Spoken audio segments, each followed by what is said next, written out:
Two satellites almost crashed, and here's how they dodged it.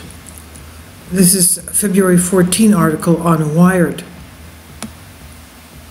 The first alert came January 27. Two small satellites whirling through Earth's low orbits had, quote, the potential for a conjunction, end quote. Those are the words Major Cody Chills, spokesperson for the Joint Force Space Component Command, used to mean the chance of a collision. The satellites, one from a company called CAPELLA Space, this is the image that we're seeing here, and the other from Spire Global, could smack into each other. It falls to the Air Force's 18th Space Control Squadron to issue alerts on potential collisions when it deems those events to be likely enough. In this case, the chance of a direct hit was, depending on whom you ask, either really small or kind of scary. The squadron, based on its data and a somewhat generic model, estimated the likelihood at between 0.2 and 10% over a 3-day period. But it's a guessing game. If the satellites were to collide, shards of satellite, years of work, some dollar signs, would shoot out, lost into space. They would turn into yet more bits, feeding the already significant swirl of space debris, imperiling other orbiters. Spire, which operates around 60 small satellites that track ships and weather, was not that worried about this warning. CAPELLA, which was just a single satellite, was worried. But given that the squadron tracks more than 24,000 space objects, such messages end up arriving as often as junk mail. In 2016, the unit sent out almost 4 million of these conjunction data messages, whose seriousness varies from pay attention to consider ducking. But some small satellites, including Spire's, cannot duck. They don't have propulsion systems, so they just can't push themselves away from danger. In potential encounters like this one, the other party sometimes becomes the one that has to move.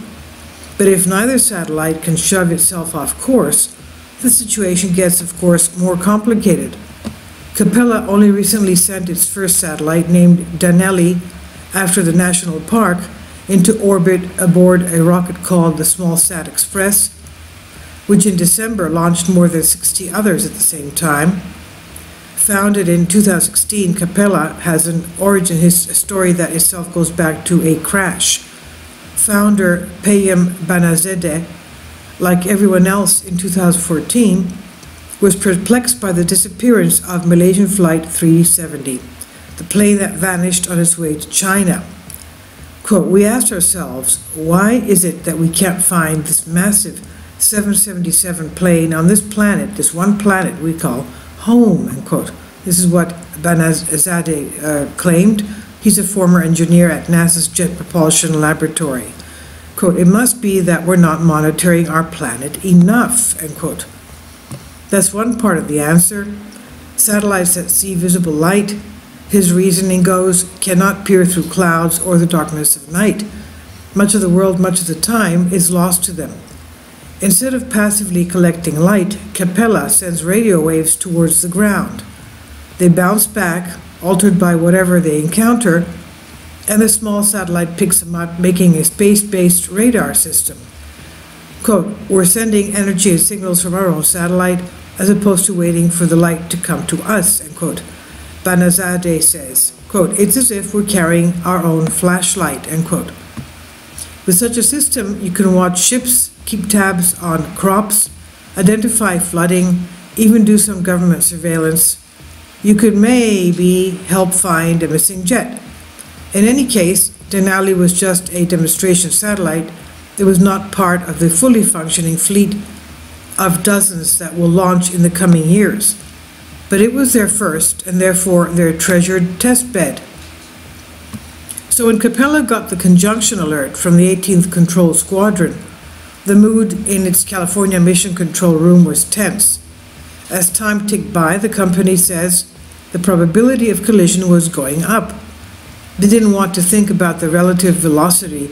It was going at around 34,000 miles per hour, and violence of that hypothetical crash or what it meant for Denali, so they decided to move it out of the way. The engineers at Spire, meanwhile, were preparing data. A satellite which collected GPS signals that have traveled through the atmosphere, have accurate senses of their own positions, better proprioception than what the Air Force can provide from the ground. So, quote, so when someone contacts us and says, hey, there's a conjunction style event happening, it's 4 days out, we pay closer attention to those satellites and start downloading data, end quote, says Nick Allain, he's head of brand at Spire. He's got it down to a routine. The company receives multiple messages of this sort each week for its 60-some satellites. Spire satellites cannot propel themselves, so gathering data is the most important thing the company can do. In a dire situation, Spire can tilt a satellite's solar arrays to change its drag, hopefully nudging it out of the harm's way. Imagine how a flying squirrel flies, Allain says. Dodging this potential collision, though, fell to Denali, which had thrusters on board, but they were untested. So on Tuesday, January 29, they fired up the system. To their relief, it seemed to work.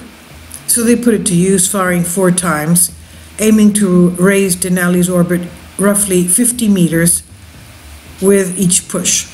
Quote, if we didn't have the maneuverability capability, then it would have been a very scary situation, says Banazadeh.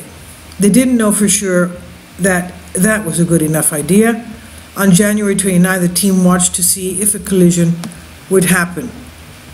Soon after the launch time, the Air Force, quote, confirmed the event was normal following the safe passage between the 2 satellites, end quote. Allain, numbers backing him, seemed confident that would always have been the case. Quote, you tend to take care of the big risk before you launch, end quote, he says, by mapping out the major obstacles in orbit and setting a satellite's trajectory accordingly. But with the growing population of objects circling the Earth, many which can't jiggle themselves out of the way, the number of small risks is steadily mounting. Neither Spire, which was one of the biggest private flocks in orbit, nor Planet, which has the actual largest, but propulsion systems are put on their small satellites. Both have passive ways to alter their paths, although using them to avoid a collision can require more advanced warning. Allain also cites some propulsive downsides. It can make it harder to track those orbiting instruments, and putting a bunch of fuel-filled small things on a rocket is risky. Plus, small satellites being more diminutive, smaller that is, and having shorter lifespans than large satellites, have a lower chance of crashing into stuff than objects with more surface area and longer life expectancies. But the chance is not zero, and not everyone thinks passive systems are enough. Banazadeh, for instance, suggests that there should be regulations requiring satellites to have some kind of propulsion or other collision avoidance system. Building satellites that can go vroom in this line of logic isn't just for the good of those satellites, it's for the common good of satellite kind and for the protection of space itself. Space is big, but not so big that the debris from a crash would just disappear.